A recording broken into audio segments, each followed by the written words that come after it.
Hello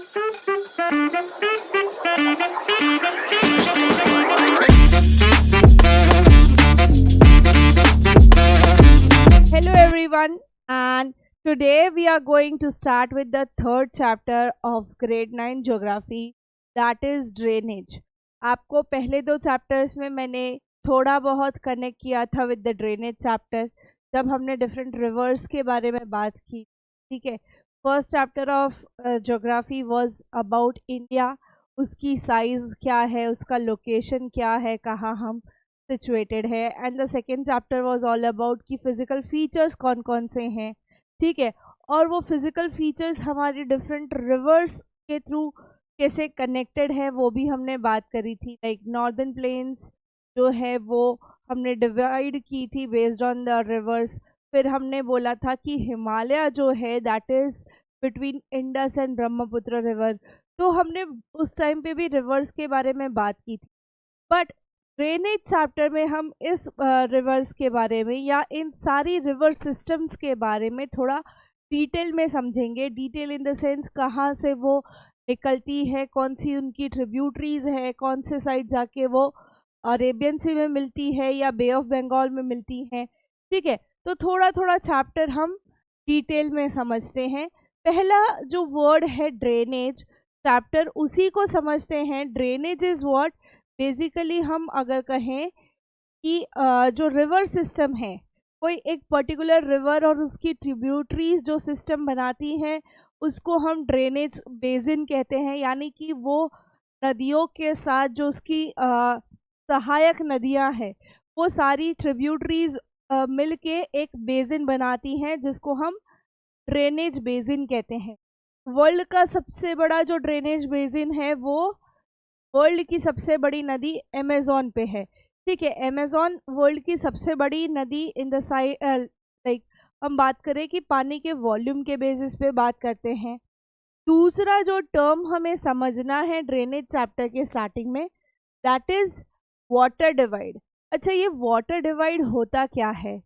तो हमने water divide basically जो माउंटेन रीजन्स हैं या हम कहें हिमालयन रीजन्स हैं वहाँ हमें देखने को मिलता है कि जब कोई एलिवेटेड एरिया, एलिवेटेड मतलब थोड़ा ज़मीन से ऊंचा उठा हुआ, यानी कि माउंटेन या छोटे छोटे हिल्स जो सेपरेट आउट होते हैं टू ड्रेनेज बेसिन से, दो अलग अलग ड्रेनेज बेसिन से सेपरेट आउट होते हैं, तो उसको हम वाटर डिवाइड कहते हैं. ठीक है, वो किस तरीके से कि भाई अगर हम देखें तो हमारे हिमालयन रिवर्स बहुत सारी हैं. इंडस की ट्रिब्यूटरीज 5 जो पंजाब से फ्लो होती है, कौन कौन सी? सतलज, रावी, बियास, झेलम और चेनाब. ठीक है, तो ये जो नदियां हैं वो कहीं ना कहीं हमारे हिमाचल यानी कि मिडल हिमालयाज और शिवालिक्स के वजह से वाटर डिवाइड बनाती हैं. ठीक है, तो देखिए यहाँ पे ड्रेनेज डिवाइड आपको दिखाया गया है. स्प्रिंग्स जो उन्हीं के साथ माउंटेन से बहती हैं, यही ट्रिब्यूटरीज वाटर को लाइक रिवर को स्वॉलन अप करती हैं और ओशन में जाके डेल्टा बनता है. ठीक है, फिर इस चैप्टर में हम बेसिकली क्या देखेंगे कि ड्रेनेज पैटर्न्स कौन कौन सी बनती हैं. वो अभी यहाँ पे ड्रेनेज पैटर्न्स देखना क्यों ज़रूरी है, क्योंकि हर रिवर एक अलग तरीके से बहती. फिर दो main drainage systems of India देखेंगे, यानी कि हमारी जो हिमालय से निकलने वाली रिवर्स है, हिमालयन रिवर्स, और जो पेनिनसुला यानी कि जो डेक्कन प्लाटू रीजन में जो फ्लो करती हैं वो नदियाँ सारी.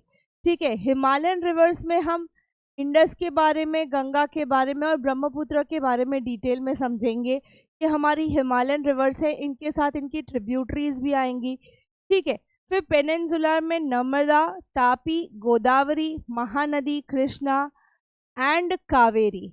ठीक है, जो पेनिनसुलर रिवर्स है वो बहुत सारी हैं, तो उनको धीरे धीरे हम एक एक करके डिटेल में समझेंगे.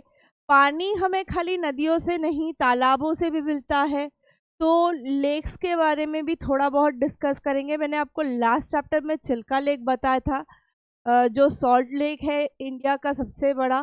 ठीक है, फिर हमारी इकोनॉमी के लिए रिवर्स क्यों ज़रूरी है और रिवर पॉल्यूशन जो बहुत ही मेजर प्रॉब्लम है आज के इस वर्ल्ड में, उसको भी हम डिस्कस करेंगे। अभी पहले ड्रेनेज पैटर्न देखते हैं। तो ड्रेनेज पैटर्न बेसिकली रिवर किस तरीके से फ्लो होके सी में मिलती है या बे ऑफ बंगाल में मिलती है या इंडियन ओशन में जाके मिलती है, वो बेसिकली जो उसका फ्लो पैटर्न है उसको हम ड्रेनेज पैटर्न कहते हैं। तो वो डिपेंड किस किस चीज़ पे करता है कि भाई लैंड का स्लोप किस तरीके का है, कितनी ढलान है क्या नहीं। उसके अलावा उसके नीचे रॉक स्ट्रक्चर कैसा है, ठीक है, और वहाँ की क्लाइमेटिक कंडीशन कैसी है, यानी कि वहाँ पे हर साल एवरी ईयर बहुत ही ज़्यादा बारिश होती है या हम कहें बारिश के सीज़न में ही वो नदी बहती है। हमारा जो स्लोप ऑफ लैंड है उसके नीचे कैसा रॉक स्ट्रक्चर है, प्लस जो क्लाइमेटिक कंडीशंस हैं वो डिफाइन करती है कि किस तरीके का ड्रेनेज पैटर्न बनेगा, ठीक है। तो बेसिकली 4 टाइप के ड्रेनेज पैटर्न है। उसमें पहला डेंड्राइटिक है, दूसरा ट्रेलिस है, फिर एक रेक्टेंगुलर पैच बनता है और एक रेडियल होता है, ठीक है।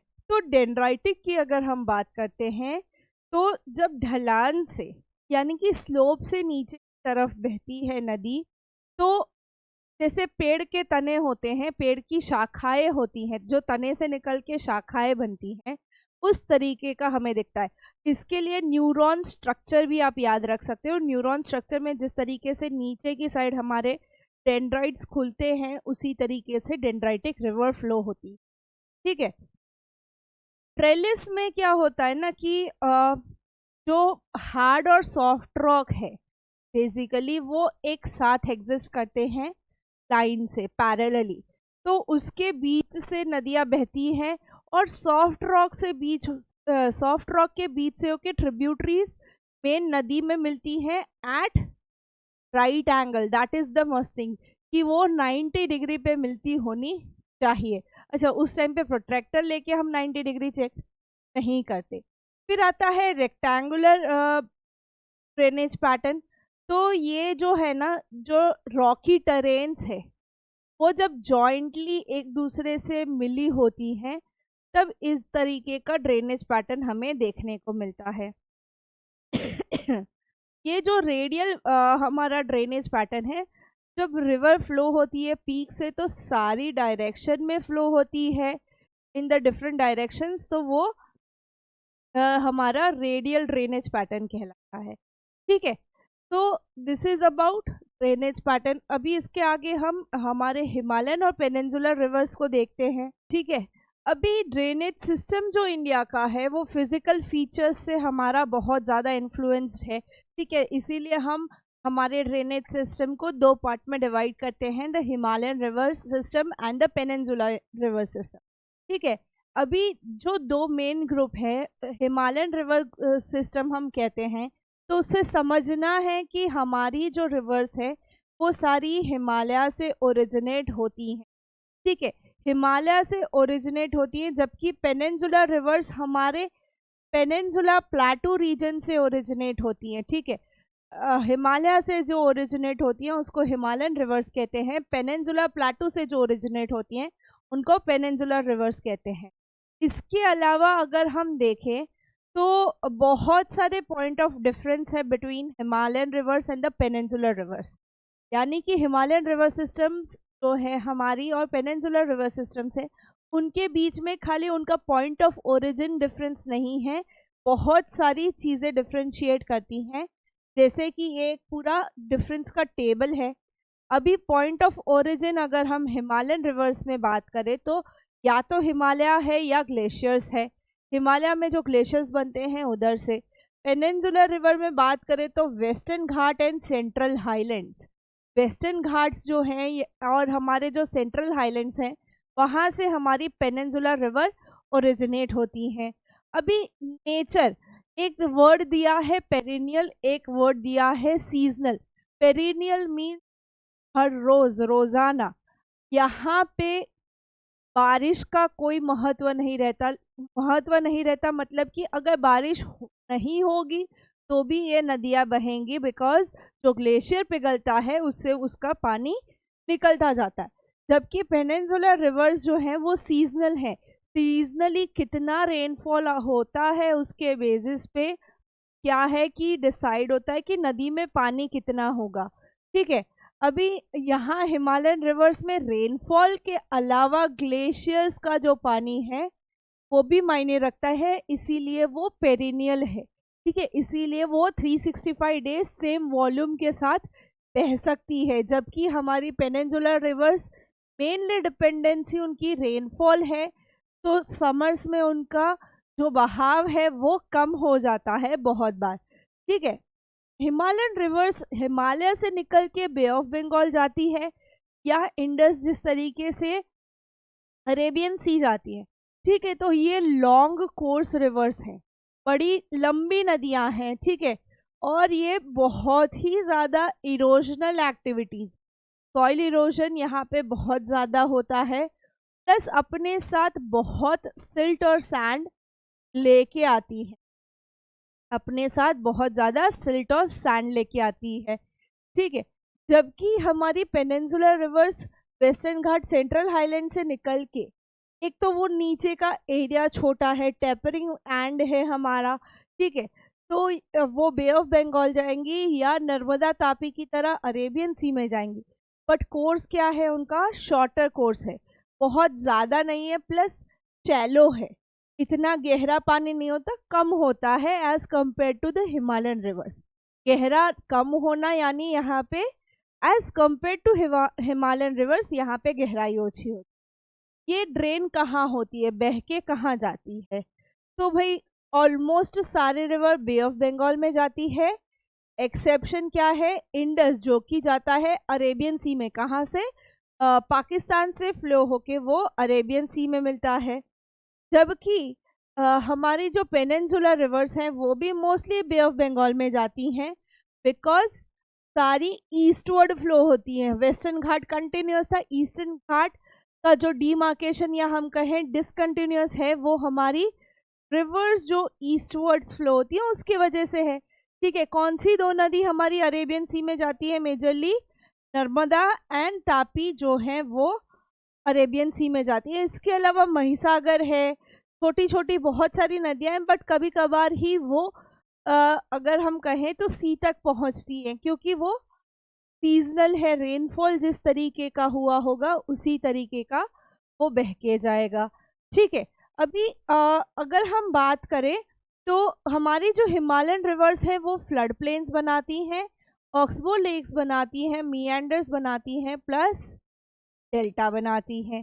फ्लड प्लेन्स हमने लास्ट चैप्टर में पढ़ा था, जब हम भंगार, खादर, तराई और हमारे नॉर्दर्न प्लेन्स का जो 4 डिवीजन है वो डिस्कस कर रहे थे। फिर हमने सुंदरबन डेल्टा के बारे में भी उसी चैप्टर में पढ़ा था। ऑक्सबो लेक, मियांडर लेक्स, जब हम लेक डिस्कस करेंगे तब हम इनको डिटेल में समझेंगे। तो हिमालयन रीजन की जो रिवर्स है, हिमालयन रिवर्स जो हमारी बेसिकली हैं, या फ्लड प्लेन्स बनाएंगी, ठीक है, डेल्टा बनाएंगी, ऑक्सबो लेक्स बनाएंगी, या मियांडर्स बनाएंगी। सबसे बड़ा डेल्टा जो वर्ल्ड का है सुंदरबन डेल्टा, वो गंगा ब्रह्मपुत्र से बनता है, और दोनों रिवर्स हमारी हिमालयन रिवर्स है। ठीक है, एग्जाम्पल गंगा, ब्रह्मपुत्र, इंडस, यमुना बहुत सारी हैं जो आप हिमालयन रिवर्स में एग्जाम्पल दे सकते हो। जब हमारा हिमालयन रिवर्स डेल्टा बनाता है, पेनिनसुलर रिवर्स इस्ट्यूटरीज बनाते हैं। इस्ट्यूटरीज मतलब मैंने आपको लास्ट चैप्टर में बोला था कि इस्ट्यूटरीज हम ड्रेनेज में समझेंगे। तो देखो ये सारी रिवर्स क्या हैं, बह के सी में जाती हैं, तो सी में एक चौड़े माउथ की तरह ओपन होती हैं, और जब टाइड्स होते हैं तो वो सी वाटर रिवर में बैक आता है, तो वो जो मिलना होता है उससे इस्ट्यूटरीज बनती हैं। वहाँ पे उनका जो नदी अपने साथ सब लाई होती है वो वहीं डिपोजिशन हो जाता है। ठीक है, तो पेनिनसुलर रिवर्स हमारी सारी मोस्टली इस्ट्यूटरीज बनाती हैं। इसमें अगर हम एग्जांपल देखें तो नर्मदा, गोदावरी, कृष्णा, कावेरी, तापी, महानदी, बहुत सारी नदियां हैं।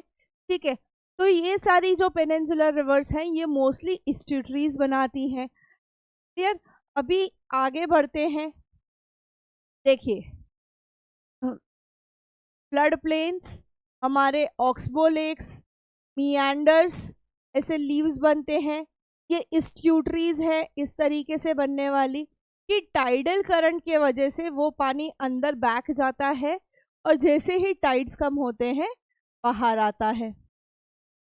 ऊपर से एक फॉल की तरह जाते हैं पतले रास्ते से तो जॉर्ज बनता है, ठीक है, और डेल्टा कुछ इस तरीके से बनता है। क्लियर?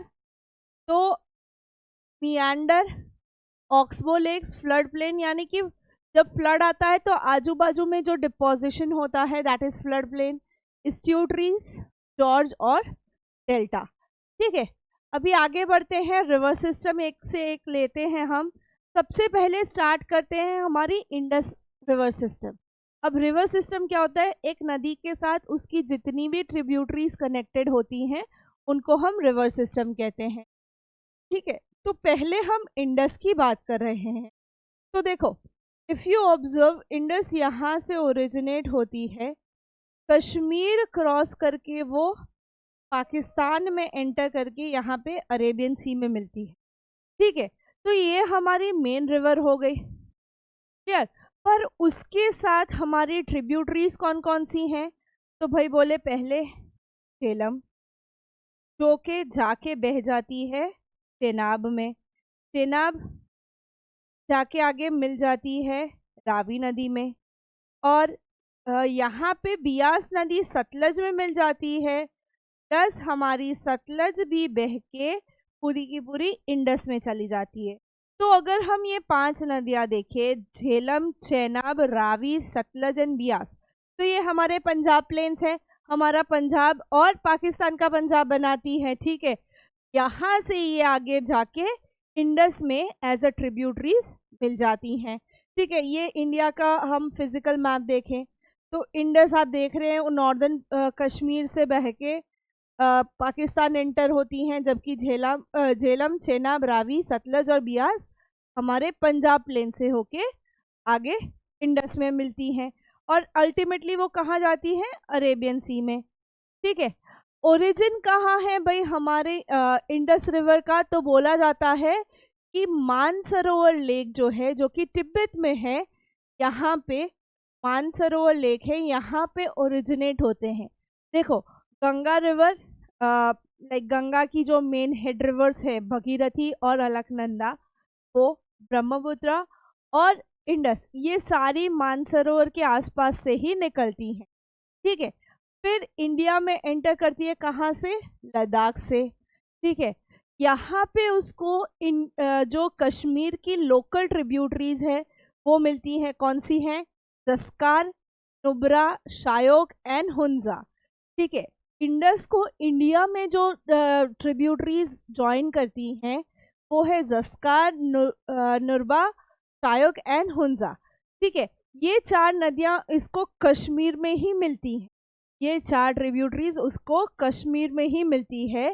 फिर बाल्टिस्तान और गिलगिट से होके ये एंटर करती है पाकिस्तान में, जहाँ पे उसको सतलज, रावी, चेनाब, झेलम मिलते हैं मिठानकोट में।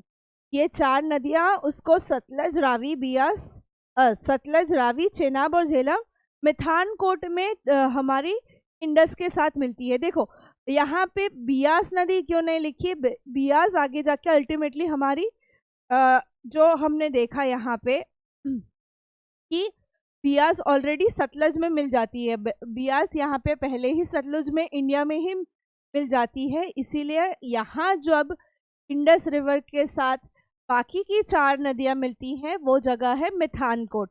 ठीक है, ये अगर हम यहाँ पे बात करें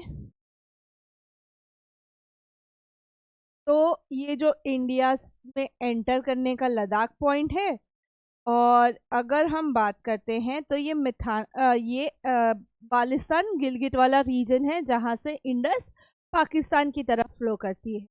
अभी मिठानकोट से ये चारों नदियों को मिलके इंडस का वॉल्यूम भी बढ़ जाता है, प्लस वो साउथवर्ड फ्लो हो जाती है, which is ultimately draining into Arabian sea. ये एक ओनली मात्र रिवर है नॉर्दर्न प्लेन्स की, या हम कहें हिमालयन रिवर सिस्टम की, जो कि अरेबियन सी में जाके मिलती है। ठीक है, अभी अगर हम बात करें तो इसकी लेंथ 2900 किलोमीटर्स है। ठीक है, और हम उसका 1/3 रीजन जो है वो इंडिया में जो लोकेटेड है उसके बारे में बात करते हैं। और हमने 1960 वॉर के बाद एक ट्रीटी साइन करी थी कि कितना परसेंटेज ऑफ वाटर इंडस का हम यूज़ कर सकते हैं, इंडस और उसकी ट्रिब्यूटरीज का। ठीक है, इसका खाली 1/3 पार्ट इंडस का इंडिया में है, बाकी का 2/3 पार्ट पूरा पाकिस्तान में है। ठीक है, चलिए सेकेंड रिवर बेसिन अगर हम बात करें तो हमारी गंगा रिवर बेसिन, जिसके 2 हेड वाटर्स हैं या 2 मेन पेरेंट नदियां हैं, भगीरथी एंड अलकनंदा। ये दोनों ओरिजिनेट होती है मानसरोवर से, जो देवप्रयाग उत्तराखंड में आके गंगा बनती है। ठीक है, यही माउंटेन्स से प्लेन कनेक्ट होता है और हरिद्वार में भी से the Ganga emerges out. Ganga emerges out from the mountains to plain, और फिर पूरा प्लेन कवर करके वो बे ऑफ बंगाल में हमारे बे ऑफ बंगाल में जाके मिलती है। इसी पूरे रास्ते में उसको बहुत सारी ट्रिब्यूटरीज ज्वाइन करती है from the south and from the north. जो नॉर्दर्न ट्रिब्यूटरीज है वो मेनली सारी हिमालयन ट्रिब्यूटरीज है, जबकि सदर्न ट्रिब्यूटरीज हैं वो सारी सेंट्रल हाईलैंड से उठी हुई नदियां हैं। ठीक है, जो लेफ्ट बैंक यानी कि ऊपर से जो हमें हिमालयन रिवर्स और हिमालयन ग्लेशियर्स से जो मिलती है वो है घाघरा, गंडक, कोशी, ये मेन है। इसके अलावा तिस्ता रिवर भी है जो कि गंगा को ज्वाइन करती है। ठीक है, नीचे की तरफ से अगर हम बात करें राइट बैंक, तो चंबल, बेतवा, सोन, ये सारे छोटा नागपुर प्लाटू के सेमी एरिड रीजन से ओरिजिनेट होती है। ये सारी पेनिनसुलर प्लाटू से ओरिजिनेट होके गंगा को मिलती हैं। ठीक है, अभी हिमालयन रिवर्स हैं तो वो कंटिन्यूसली बहती हैं। ठीक है, और जब एक्सेसिव बारिश हो जाए तो फ्लड्स भी लाती है। ठीक है, ये रिवर्स बेसिकली फ्लड लाती है हमारे नॉर्दर्न प्लेन में। एवरी ईयर बहुत ज़्यादा डैमेज होता है। अभी भी लाइक रिसेंटली अगर हम बात करें तो बिहार में भी फ्लड्स आए थे because of the overflow of the reverse from Nepal. Nepal में बहुत ज़्यादा बारिश हुई उसके कारण। बट उसके साथ साथ ये हमारे एग्रीकल्चरल लैंड के लिए भी बहुत ही ज़्यादा ज़रूरी है ये सारे रिवर्स। जबकि हम बात करें तो हमारी जो पेनिनसुलर रिवर्स है, जो राइट बैंक या हम कहें नीचे से ऊपर की तरफ गंगा को मिलती हैं, उनका कोर्स शॉर्टर है। ये अपने साथ ज़्यादा पानी कैरी नहीं करती। क्यों ऐसा? बिकॉज ये सीजनल नदियां हैं, ये पेनिनसुलर रिवर्स हैं जो कि सीजन दर सीजन अपना पानी जितना होगा वही गंगा को दे पाएगी। अच्छा, एक प्रोजेक्ट स्टार्ट किया नमामि गंगे प्रोग्राम। क्या है नमामि गंगे प्रोग्राम, आपको पता है? बहुत ही इम्पोर्टेंट है। Ganga clean project. गंगा बहुत गंदी थी, हो गई थी। हमारे जो डंपिंग हम जो चीज़ें डंप आउट करते थे उसकी वजह से गंगा का जो वाटर था वो बहुत ज़्यादा पॉल्यूट हो गया था। तो हमने प्रोग्राम्स लॉन्च किए हैं like Namami Gange and clean Ganga project. ठीक है, तो वही सारी चीज़ों के वजह से हम गंगा को क्लीन कर पाए हैं। अभी देखो, गंगा नदी अगर हम बात करें मैप में देखें तो ये अलकनंदा, भगीरथी, देवप्रयाग में मिलके गंगा बनते हैं। ठीक है, यहाँ उसके पैरेलल यमुना बह के उसको मिल जाती है। नीचे से ऊपर की तरफ हमारी चंबल, बेतवा और सोन नदी मिलती है। ठीक है, ऊपर से आते हैं घाघरा, गंडक, कोशी, तो ये हमारे गंगा में मिलते हैं। अब जब गंगा बंगाल पहुंचती, when Ganga river reaches West Bengal, तो क्या होता है ना, इसका डिवीजन हो जाता है। इसका 2 पार्ट में डिवीजन हो जाता है।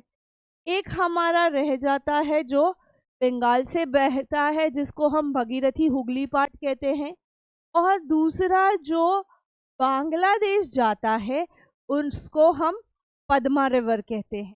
ठीक है, हुगली भगीरथी को हम गंगा की डिस्ट्रीब्यूटरी कहते हैं।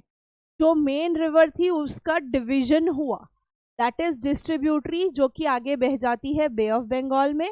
ये हमारे इंडिया में ही है। ठीक है, जबकि पद्मा जो है वो बांग्लादेश में चली जाती है, और जैसे वो नीचे जाती है ऊपर से ब्रह्मपुत्र उसको ज्वाइन करती है to form world's largest delta, that is Ganga Brahmaputra delta Sundarbans. ठीक है, अभी जो गंगा और ब्रह्मपुत्र जहाँ पे बांग्लादेश में मीट करते हैं, उसके बाद उसको मेघना नाम दिया है। क्या नाम दिया है उसको? मेघना नाम दिया है। यहाँ पे समझो, गंगा दो पार्ट में डिवाइड हुई। एक हुगली रिवर जो कलकत्ता से बह के हमारे बे ऑफ बंगाल में जाती है, दूसरी है जो हमारे बांग्लादेश में एंटर होती है, तब उसको हम पद्मा कहते हैं। पद्मा कब तक? कि जब तक भाई ब्रह्मपुत्र का वाटर उसके साथ मर्ज नहीं हो रहा। ब्रह्मपुत्र और गंगा का जब वाटर मर्ज होता है तब हमने उसको नाम दे रखा है मेघना रिवर। ठीक है, तब हमने उसको नाम दे रखा है मेघना रिवर। अभी थोड़ा और आगे बढ़ते हैं। ठीक है, ये जो रिवर है वो बेसिकली सुंदरबन डेल्टा बनाती है, और ये नाम कहाँ से डिराइव हुआ है? वहाँ जो सुंदरी नाम के ट्रीज हैं उसकी वजह से उसका नाम सुंदरबन डेल्टा है। ये वर्ल्ड का largest and fastest growing delta है। ठीक है, अगर हम गंगा की बात करें तो लेंथ उसकी 2500 किलोमीटर्स है। ठीक है, अम्बाला वाटर डिवाइड में हमने वाटर डिवीजन पढ़ा था कि बीच में एक हाई माउंटेन रीजन आ जाए तो दो नदियां सेपरेट हो जाती हैं। तो इंडस और Ganga river system Ambala water divide से सेपरेटेड आउट है। ठीक है, अम्बाला टू सुंदरबन जो स्लोप है वो 300 मीटर्स का स्लोप है। ठीक है, अम्बाला से जब गंगा नीचे की तरफ आती है, या हम कहें कि जो ढलान है वो 300 मीटर आती है, 300 मीटर तक हो जाती है, तो यहाँ पे मियांडर्स बनते हैं। ठीक है, ये देखिए सुंदरबन डेल्टा कुछ इस तरीके का दिखता है, और ये सुंदरी ट्रीज हैं। ठीक है, तो जब ढलान के वजह से नदी बहती है तो जो अपना डिपोजिशन है वो मियांडर्स बनाते हैं। वो क्या बनाते हैं? मियांडर्स। नेक्स्ट हमारा जो रिवर सिस्टम है वो है Brahmaputra river system. Brahmaputra basically again Mansarovar से ओरिजिनेट होता है, जो कि इंडिया में यहाँ सिहांग जॉर्ज से अंदर आता है। ब्रह्मपुत्र जो तिब्बत में बहती है उसको सैंगपो बोला जाता है, but the moment it enters India तो उसका नाम हो जाता है दिहांग। जब वो लोहित नदी से मिलती है तब हम उसको ब्रह्मपुत्र कहते हैं। When it meets with Lohit tributary तो हम उसको ब्रह्मपुत्र कहते हैं। चलिए देखते हैं। अभी मानसरोवर लेक से ओरिजिनेट होती है, एक ऊपर की तरफ इंडस जा रही है, अलकनंदा भगीरथी निकल रही है, जबकि एक वाटर डिवाइड से हमारी ब्रह्मपुत्र इस साइड नीचे की साइड आ रही है, ऑन द अपोजिट साइड। ठीक है, इसका जो फोर्स है वो इंडस से ज़्यादा है, but most of it lies outside India, है ना। हमने बोला कि भाई सैंगपो रिवर मोस्टली चाइना, जो टिबेटियन चाइना है वहाँ से बहती है। ठीक है, नामचा बरवा से ये यू टर्न लेती है कुछ इस तरीके से। ठीक है, और इंडिया के अरुणाचल प्रदेश में एंटर होती है, और उसको हम दिहांग कहते हैं। दिहांग जब लोहित के साथ मिलती है उसका वाटर का जो वॉल्यूम है वो बढ़ जाता है। ठीक है, और यहाँ से हम उसको ब्रह्मपुत्र कहते हैं। दूसरी चीज़, तिब्बत में जो वॉल्यूम है हमारी ब्रह्मपुत्र का, और इंडिया में जो वॉल्यूम है उसमें वेरिएशन है। उसके कई सारे रीजन, अगर हम तिब्बत की ज्योग्राफिकल कंडीशंस देखें तो mostly mountainous, rough mountainous areas हैं हमारे। द मोस्ट इनर हिमालयाज वहाँ पे है। ठीक है, तो वहाँ पे उसका बहाव कम है बट कंटिन्यूस है। क्यों? क्योंकि वो ग्लेशियर से निकलती है, ठीक है। तो ग्लेशियर्स का पानी उसमें कंटिन्यूस मिलता रहता है, पर वहाँ पे कोई ट्रिब्यूटरीज नहीं है, तो वो उतना ही पानी कैरी करेगा। पर जब इंडिया में दिहांग बनता है, या हम कहें नामचा बरवा से जब वो अंदर एंटर करती है, लोहित नदी मिलती है। प्लस हमने ये भी देखा था कि हमारे नॉर्थ ईस्ट के जो स्टेट्स हैं, ठीक है, वहाँ पे जो पूर्वांचल माउंटेन रेंज है या पूर्वांचल हिमालयाज है, वहाँ पे रेन बहुत ज़्यादा होती, बिकॉज ऑफ द जो हिल्स हैं, वो क्लाउड्स वहीं बर्स्ट हो जाते हैं, तो वहाँ पे वॉल्यूम इसका बढ़ जाता है। वहाँ पे रेनफॉल काफ़ी ज़्यादा है तो वॉल्यूम बढ़ जाता है। इसीलिए तिब्बत में जो वॉल्यूम है उसके कंपेयर में इंडिया में वो ज़्यादा है, ठीक है। Entering in India, Brahmaputra carries a large amount of water, और उसके साथ साथ सिल्ट भी जाता है। और हमने पढ़ा था हमारे सेकेंड चैप्टर में कि एक आइलैंड बनाता है, riverine island, that is Majuli island, ठीक है। तो ये लार्जेस्ट इनहैबिटेड आइलैंड है मजूली आइलैंड, ठीक है। अभी ये रिवर आगे बहती है, और वाइड जब भी रिवर में बहुत ज़्यादा पानी हो जाता है, वॉल्यूम बढ़ जाता है, फ्लड कंडीशंस हो जाती हैं, तो एवरी ईयर ये बहुत ही ज़्यादा डिवास्टेशन कॉज करती है आसाम एंड बांग्लादेश में। आसाम और बांग्लादेश में इसका बहुत ही बड़ा तबाही का मंजर दिखता है जब भी फ्लड लाइक कंडीशंस आती हैं, या हम कहें रेनी सीजन स्टार्ट होती है। ब्रह्मपुत्र जो है वो अपने साथ बहुत ही ज़्यादा सिल्ट लाइक लाती है, तो ये जो बेड हैं, इस नदी के जो रिवर बेड्स हैं वो ऊंचे उठ जाते हैं। लाइक पहले नदी इस दर से बह रही थी, वो कंटिन्यूस डिपोजिशन की वजह से रिवर बेड राइज हो गया, ठीक है। तो वो जो सिल्ट डिपोजिशन होता है उससे जो रिवर बेड राइज होता है, उससे भी फ्लड की कंडीशंस अराइज होती हैं, ठीक है। देखिए ब्रह्मपुत्र की अगर हम बात करें, यहाँ से निकल के ये सैंगपो है,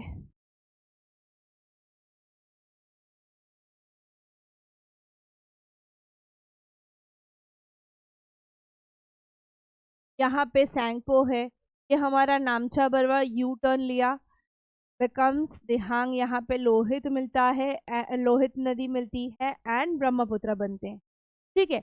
हमने क्या देखा गंगा में कि गंगा और ब्रह्मपुत्र जब मिलते हैं तो मेघना नदी बनती है, ठीक है। बांग्लादेश में जो गंगा है वो दो पार्ट में डिवाइड होती है, एक पद्मा और एक जमुना, ठीक है। पद्मा भी मेघना में जाके मिलती है, जमुना भी मेघना में जाके मिलती है, और अल्टीमेटली ये सारा पानी बे ऑफ बंगाल जाता है। यानी कि गंगा और ब्रह्मपुत्र मिलके मेघना बनाते हैं, बट बांग्लादेश में गंगा की जो ट्रिब्यूटरी है, डिस्ट्रीब्यूटरी है, वो पद्मा और जमुना दोनों है, ठीक है। तो पद्मा और जमुना भी अपना पानी मेघना में डालते हैं, या मेघना में फ्लो इन होता है, हम ऐसा भी कह सकते हैं, और जो अल्टीमेटली जाता है बे ऑफ बंगाल में, ठीक है। तो ये तो थी सारी हमारी हिमालयन रिवर्स। अभी एक एक करके पेनिनसुलर रिवर की बात करते हैं। अभी हमने पेनिनसुलर रिवर पढ़ने के लिए हमें सेकेंड चैप्टर को थोड़ा कनेक्ट करना पड़ेगा। पहला हमने पढ़ा था कि वेस्टर्न घाट कंटिन्यूस, यानी कि यहाँ पे सारी रिवर्स हमारी ईस्टवर्ड फ्लो होगी, एक्सेप्ट तापी, नर्मदा, जो वेस्टर्न घाट स्टार्ट होने से पहले ही अरेबियन सी में मिल जाती है। Western Ghat actually acts as a water divide, ठीक है, वो एक वाटर डिवाइड की तरह काम करता है, और जो भी रिवर्स है बेसिकली वो वेस्टर्न घाट से ओरिजिनेट होके ईस्टवर्ड फ्लो होती हैं, ठीक है। तो अगर हम बात करें तो ये हमारा वेस्टर्न घाट है, यहाँ से ओरिजिनेट होके ये सारी ईस्टवर्ड फ्लो होंगी, ठीक है। ये सारी हमारी ईस्टवर्ड फ्लो होती है, क्लियर। तो अभी अगर हम बात करें तो ईस्टवर्ड जब भी फ्लो करती हैं तो ये डेल्टा बनाती, बट नर्मदा और तापी, ठीक है, जो कि अरेबियन सी में जाती है वो स्ट्यूटरीज बनाती हैं। खाली दो नदी हैं जो वेस्टवर्ड जाती हैं, नर्मदा एंड तापी, वो क्या बनाती हैं, स्ट्यूटरीज बनाती हैं। बाकी सारी जो वेस्टर्न घाट से ओरिजिनेट होके ईस्टर्न साइड जाती हैं वो सारी डेल्टा बनाती। ठीक है, अभी पेनिनसुलर रिवर्स में नर्मदा तापी नर्मदा बेसिन के बारे में जानेंगे। तापी, गोदावरी, महानदी, कृष्णा एंड द कावेरी के बारे में थोड़ा हम डिटेल में समझते हैं। ये सारी हमारी पेनिनसुलर रिवर्स। उसमें सबसे पहला द नर्मदा रिवर बेसिन कहाँ से ओरिजिनेट होती है, Amarkantak hills. Amarkantak hills in the central Madhya Pradesh. ठीक है, यहाँ से ये रिफ्ट वैली के थ्रू फ्लो करती है टूवर्ड्स द वेस्ट, यानी कि टूवर्ड्स गुजरात फ्लो करती है। ये डीप जॉर्जेस बनाती है और बहुत ही अच्छे अच्छे picturesque locations like the marble rocks near Jabalpur. Jabalpur के पास जो नर्मदा बहती है उसके आजू बाजू का जो सीन है या सिनिक ब्यूटी है हम बोले, ठीक है, वो बहुत ही अच्छे हैं। लाइक मार्बल्स हमने बैठा रखे हो या सेट कर रखे हो, उस तरीके से वहाँ का पिक्चर्सक्यू है। नर्मदा आगे जाके जॉर्ज भी बनाती है एंड धुआंधार फॉल्स भी बनते हैं नर्मदा के थ्रू। ठीक है, इसकी जो भी मेन ट्रिब्यूटरीज हैं वो बहुत छोटी हैं, ठीक है, बट राइट एंगल पे मिलती है। हाँ, किस तरीके से मिलती है, राइट एंगल पे। और जो इसका मोस्ट पार्ट है वो मध्य प्रदेश एंड गुजरात में बहता है। ठीक है, मेन पार्ट इसका मध्य प्रदेश एंड गुजरात से बहता है। यहाँ पे जो मेन डैम है that is Sardar Sarovar dam. ठीक है, next is R Tapi basin. ठीक है, अभी यहाँ पे देखो तापी बेसिन अगर आप देख रहे हो तो यहाँ पे मिल रहा है ये हमारा नर्मदा बेसिन है। तापी कहाँ से ओरिजिनेट होता है, सतपुड़ा रेंज का जो बैतूल डिस्ट्रिक्ट है जो कि अगेन कहाँ है, मध्य प्रदेश में, वहाँ से ये पैरेलली टू नर्मदा चलता है बट शॉर्टर इन लेंथ है। नर्मदा से लेंथ कम है इसकी, ठीक है, बट पैरेलल टू नर्मदा है। ठीक है, और नर्मदा दो स्टेट्स कवर करती हैं, जबकि तापी जो है वो मध्य प्रदेश, गुजरात और इसके अलावा महाराष्ट्र भी कवर करता है। महाराष्ट्र का northern most corner, north eastern corner cover होता है और ड्रेन आउट होती हैं अरेबियन सी में। अभी यहाँ पे खाली ये दो मेन रिवर्स नहीं हैं, ठीक है, वेस्टवर्ड फ्लो होने वाली नदियाँ सारी सब छोटी छोटी हैं, जिसमें अहमदाबाद से बहने वाली साबरमती, गुजरात के अगर हम बात करें बड़ौदा से बहने वाली माही या महिसागर, इसके अलावा Bharathapuzha and the Periyar. Periyar south India में केरला में आएगा और भरतपुंजा भी उसी तरीके से है। ये खाली ऐसी हैं कि जो हमारे अरेबियन सी में मीट होती हैं। ठीक है, तो साबरमती महिसागर का वॉल्यूम इतना नहीं है कि उसको हम दिखा सकें या लोकेट करें। ये देखिए तापी, नर्मदा, महिसागर, साबरमती, ठीक है, यहाँ आपको और ज़्यादा क्लियर दिखेगा। ये है भरतपुंजा यहाँ पे, ठीक है, और ये हमारा पेरियर इन द केरला। ठीक है, तो नर्मदा तापी के अलावा मही, साबरमती, पेरियर और भरतपुंजा ये है हमारी जो अरेबियन सी में जाके मिलती है। ठीक है, मही को महिसागर भी बोलते हैं। और ये जो सारी नदियां हैं साबरमती, मही, नर्मदा और तापी, ये सारी एक ही हमारे गल्फ में जाके मिलती हैं, that is gulf of Khambhat. ठीक है, ये एक ही गल्फ में ड्रेन आउट होती हैं एंड वो है गल्फ ऑफ खंभात। चलिए नेक्स्ट रिवर बेसिन के बारे में बात करें तो वो है गोदावरी रिवर बेसिन। गोदावरी अगर आप उसका फ्लो देखोगे तो महाराष्ट्र से निकल के ये भाई हमारे बहुत सारे स्टेट कवर करती हैं। ठीक है, महाराष्ट्र में जो हमारे वेस्टर्न घाट है वहाँ पे नासिक डिस्ट्रिक्ट में ये ओरिजिनेट होती हैं।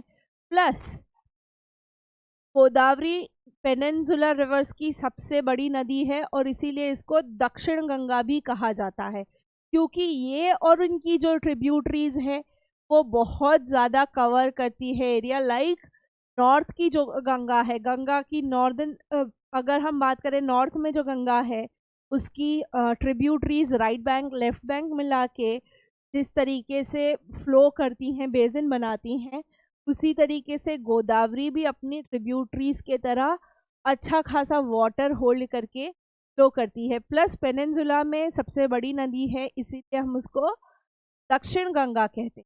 क्या कहते हैं हम उसको? दक्षिण गंगा कहते हैं।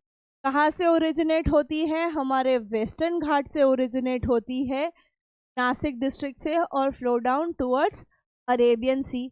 लेंथ इसकी 1500 किलोमीटर है और इसका 50% जो ड्रेनेज बेसिन है वो महाराष्ट्र कवर करता है। 50% उसका महाराष्ट्र में यूज़ हो जाता है। उसके अलावा मध्य प्रदेश, उड़ीसा, आंध्र प्रदेश ये भी कवर करता है। देखो मध्य प्रदेश का पार्ट, आंध्र प्रदेश, नॉर्दर्न आंध्र प्रदेश और उड़ीसा, ये सारे इधर कौन कवर करता है? गोदावरी कवर करता है। गोदावरी की जो ट्रिब्यूटरीज है उसमें पूर्णा, वर्धा, प्राणहिता, मंजरा, वैनगंगा एंड पेनगंगा, ये इसकी ट्रिब्यूटरीज है। कौन कौन सी भाई? अगर हम बात करें तो पूर्णा, वर्धा, प्राणहिता, मंजरा, वैनगंगा एंड पेनगंगा। देखो वर्धा, ठीक है, पेनगंगा, मंजरा, पूर्णा, पेनगंगा इधर है। ठीक है, तो ये सारी ट्रिब्यूटरीज अल्टीमेटली गोदावरी में जाके मिल जाती हैं यार। और ये जाके कहाँ मिलता है? बे ऑफ बंगाल में। क्लियर? अभी नेक्स्ट जो हमारी पेनिनसुलर रिवर है that is Mahanadi. Mahanadi originate होती है from the central highlands of Chhattisgarh. Chhattisgarh के सेंट्रल हाईलैंड से ओरिजिनेट होती हैं और टोटल लेंथ इसकी 8060 किलोमीटर्स है, जो कि मेनली उड़ीसा में फ्लो होती हैं, जो कि मेनली उड़ीसा में ही फ्लो होती हैं। ठीक है, अभी इनकी ट्रिब्यूटरीज जो हैं, या हम कहें महानदी की जो ट्रिब्यूटरीज हैं, शिवनाथ, जोंग, हांसदो, मंद, एलबी और ऐसी बहुत सारी छोटी छोटी नदियां हैं जो महानदी में आके अल्टीमेटली मिल जाती हैं। ठीक है, ये जो है वो बेसिकली इसका जो रिवर बेसिन है वो महाराष्ट्र, छत्तीसगढ़, झारखंड और उड़ीसा 4 स्टेट्स कवर करता है। महाराष्ट्र, छत्तीसगढ़, झारखंड और उड़ीसा। ठीक है, अभी यहाँ पे जो है ये छोटी है, इसकी लेंथ कम है। क्यों ऐसा? बिकॉज इसकी ट्रिब्यूटरीज भी बेसिकली डिपेंडेंट है कि भाई इस रीजन में कितना रेनफॉल होगा, उसके बेसिस पे वो वाटर उसमें डाल पाएंगी। ठीक है, अब नेक्स्ट बात करते हैं हमारी कृष्णा बेसिन की। कृष्णा नदी from the springs of Mahabaleshwar originate होती हैं और जाती है हमारी ऑन द ईस्टवर्ड, या हम कहें बे ऑफ बंगाल में जाके। ठीक है, कृष्णा कहाँ से ओरिजिनेट होती है? Krishna river originates from Mahabaleshwar और वो ड्रेन आउट होती है इन द अरेबियन सी। ठीक है, ये कवर करती है महाराष्ट्र, कर्नाटका एंड आंध्र प्रदेश, जिसमें उसकी मेन ट्रिब्यूटरीज हैं तुंगभद्रा, कोयना, घाटप्रभा, मूसी एंड द भीमा। ठीक है, तुंगभद्रा अपना पानी कृष्णा में देती हैं। ठीक है, तुंगभद्रा यहाँ नीचे से ओरिजिनेट।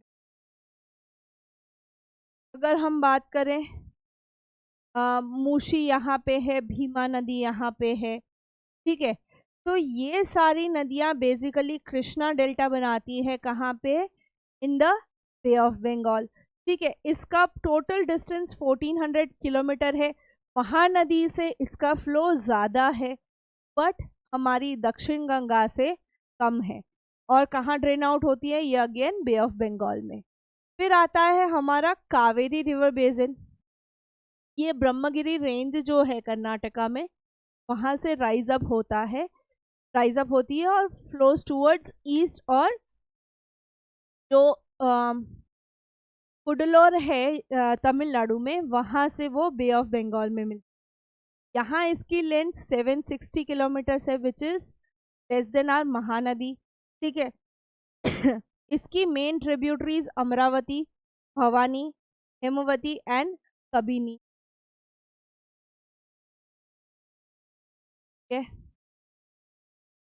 भवानी, अमरावती, ये कावेरी रिवर की मेन ट्रिब्यूटरीज हैं। ठीक है, जो कि कवर करती हैं कर्नाटका, केरला एंड तमिलनाडु, जो कि कवर करती है कर्नाटका, केरला एंड तमिलनाडु। क्लियर? तो कावेरी बेसिन इस तरीके का है। अभी अगर हम बात करें तो लेक्स बनाते हैं अलग अलग रिवर्स भी। ठीक है, तो अगर हम बात करें लेक का नाम आता है तो हमारे दिमाग में पहले नैनीताल आता है, श्रीनगर की दाल लेक आती है। ठीक है, तो ये लेक्स क्यों हम इतना महत्व देते हैं कि लाइक लेक्स क्यों इतनी इम्पोर्टेंट है हमारे लिए? हर जगह पे रिवर तो फ्लो होती नहीं है, तो उन जगहों पे पानी की जो रिक्वायरमेंट है वो लेक से फुलफिल होती है। ठीक है, अभी उसमें एक तो पहला काम कि tourist centre, tourist spot develop होते हैं, लाइक दाल लेक है, नैनीताल है, ये सारे जो नेचुरल ब्यूटी एनहांस करते हैं, उसकी वजह से वहाँ पे टूरिस्ट बहुत विजिट करते हैं। उसके अलावा एक्वेटिक लाइफ का बहुत अच्छा हैबिटेट बनता है। ठीक है, वहाँ पे जो अच्छा, ये तालाबों में पानी किधर से आता है? तो जो रेगुलर नदियाँ बहती हैं उन्हीं का पानी इन तालाबों में आता है। तो वो जो एक्सेस ऑफ वाटर वो तालाब में आता है, वो तो रिवर का फ्लो रेगुलेट हो जाता है। ये फ्लडिंग प्रिवेंट करते हैं। ठीक है, और वाटर सप्लाई करते हैं during dry season. Dry season जब बारिश नहीं हो रही होती है तो एक वाटर सोर्स होता है, और जब ज़्यादा बारिश हो तो उसका पानी लेक्स में डाला जाता है ताकि फ्लडिंग कम हो। हाइडल पावर प्रोजेक्ट्स के डेवलपमेंट में भी काम आता है, प्लस उस जगह का क्लाइमेटिक कंडीशन को मॉडरेट बनाने के लिए भी यहाँ पे काम आता है। ठीक है, कुछ लेक्स ऐसे हैं like the Caspian sea, the dead sea. ये एक्चुअली लेक्स हैं बट इतने बड़े हैं कि इनको हम सी के नाम, सी नाम दे दिया है हम। ठीक है,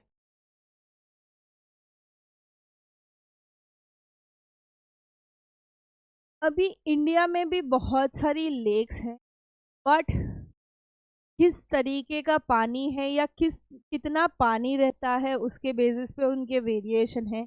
जैसे कुछ हैं जो परमानेंट लेक्स हैं, कुछ सॉल्ट वाटर लेक्स हैं लाइक चिल्का, कुछ ऐसे हैं कि जिसके अंदर खाली रेनी सीजन के अंदर पानी आता है, और कुछ है फ्रेश वाटर लेक्स।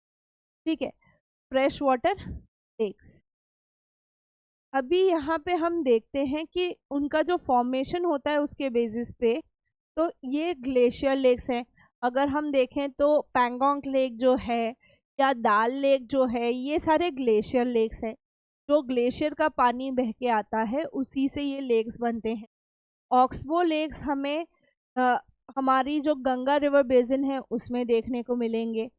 लगून्स हमें उसी तरीके से जो छोटी छोटी नदियाँ बहती हैं और लेक बनाती हैं वहाँ देखने को मिलेंगे। और इनलैंड ड्रेनेज लेक, वहीं नदियों का जब बहाव चेंज होता है तब हमें इनलैंड ड्रेनेज लेक्स देखने को मिलते हैं। ठीक है, तो अगर हम ग्लेशियर लेक्स की बात करें तो ये लेक्स जो हैं वो ग्लेशियर का या आइस शीट जो पिघलती है उसके वजह से बनते हैं। ये इसमें सबसे बड़ा एग्जाम्पल हमारा पैंगोंग लेक। ठीक है, फिर आता है fresh water lake. Fresh water lake जो है तो ये कैसा है कि जो ग्लेशियर का पानी है, ठीक है, ग्लेशियर का पानी है वो वहीं सेट हो जाता है और तो जो मेल्ट होता रहता है वो उसको कंटिन्यूसली फिल करता रहता है। इसमें डाल लेक, भीमताल, नैनीताल, लोकतक, ये सारी हमारी फ्रेश वाटर लेक है। बट जो वुलर लेक बना है वो लार्जेस्ट फ्रेश वाटर लेक है इंडिया में, जिसका रीजन ऐसा है कि वहाँ पे मीटियोर्स आके टकराए थे या टेक्टोनिक डिस्टर्बेंस की वजह से वहाँ पे लेक बना है। मीटियोर की वजह से जो बना है लोनार लेक, ठीक है, वो एक एग्जाम्पल है फ्रेश वाटर लेक का। ठीक है, लोनार लेक कहाँ पे है? महाराष्ट्र में है।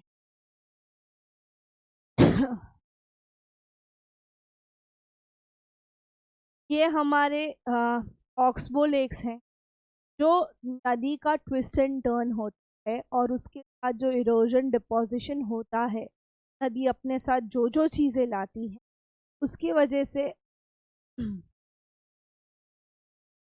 मेंडर्स के साइड में जो डिपोजिशन होता है वो फिर कट आउट सेक्शन हो जाता है, वो लूप अलग से कट हो जाता है और एक अलग लेक बनाता है जिसको हम ऑक्सबो कहते हैं। ठीक है, ये जो मियांडर्स बनते हैं और वहीं से फिर एकदम से पानी का बहाव बदला होके एक अलग रूप ले लेता है, तो हम उसको ऑक्सबो लेक कहते हैं। फिर आते हैं लगून्स। चिल्का हमारा लगून लेक है, उसके अलावा कोलारू लेक, ठीक है, पुलकित लेक, ये सारे लगून्स हैं। ये अलग टाइप है, पर यहाँ पे क्या है, मोस्टली सॉल्ट वाटर लेक्स होते हैं। क्यों? क्योंकि ये सी से कनेक्टेड होते हैं। अगर आप चिल्का लेक देखो, ठीक है, तो बे ऑफ बंगाल से एकदम नज़दीक है। अभी यहाँ पे क्या होता है ना, शैलो वाटर बॉडीज हैं यहाँ पे, जो कि separated out from larger part of water body. अगर हम देखें तो यहाँ पे जो सैंड और सिल्ट का डिपोजिशन होता है, उसकी वजह से वो हमारे बे ऑफ बंगाल से सेपरेटेड आउट है, इसीलिए वो लगून रीजन बनता है। ठीक है, और इन लगून्स में जहाँ पे शैलो वाटर होता है, वहाँ पे हमें रीफ्स, कोरल रीफ्स भी बहुत ज़्यादा देखने को मिलती हैं। प्लस ये जो बैरियर आइलैंड्स हैं, यानी कि अगर हम बात करें, ये जो छोटे छोटे आइलैंड बन जाते हैं, वो एक मीडियम बन जाता है, एक बैरियर बन जाता है कि उसके बाद पीछे का पोर्शन हमारे लिए लगून बन जाता है। चिल्का, पलकित और कोलारू लेक उसके एग्जाम्पल्स हैं। ठीक है, तो ये है हमारी लेक्स। लगून हमने देखा, ऑक्सबो देखा, ग्लेशियर देखा, फ्रेश वाटर देखा। इसके बाद इनलैंड ड्रेनेज लेक्स जो हैं, जैसे कि हमारा सांबर लेक, ठीक है, ये हमारा राजस्थान का लेक है जो सीजनली भरता है। इसमें 12 महीने पानी हो वो ज़रूरी नहीं है, जिस तरीके का सीजनल रेनफॉल होगा उसके ऊपर डिपेंड करता है। और ये सारे मोस्टली सॉल्ट वाटर लेक्स हैं। कुछ ऐसे हैं कि आर्टिफिशियल लेक्स डेवलप किए जाते हैं उस एरिया के डेवलपमेंट के लिए या उस एरिया के क्लाइमेटिक कंडीशन को कंट्रोल करने के लिए, तो हम उसको ह्यूमन मेड या आर्टिफिशियल लेक्स भी कहते हैं।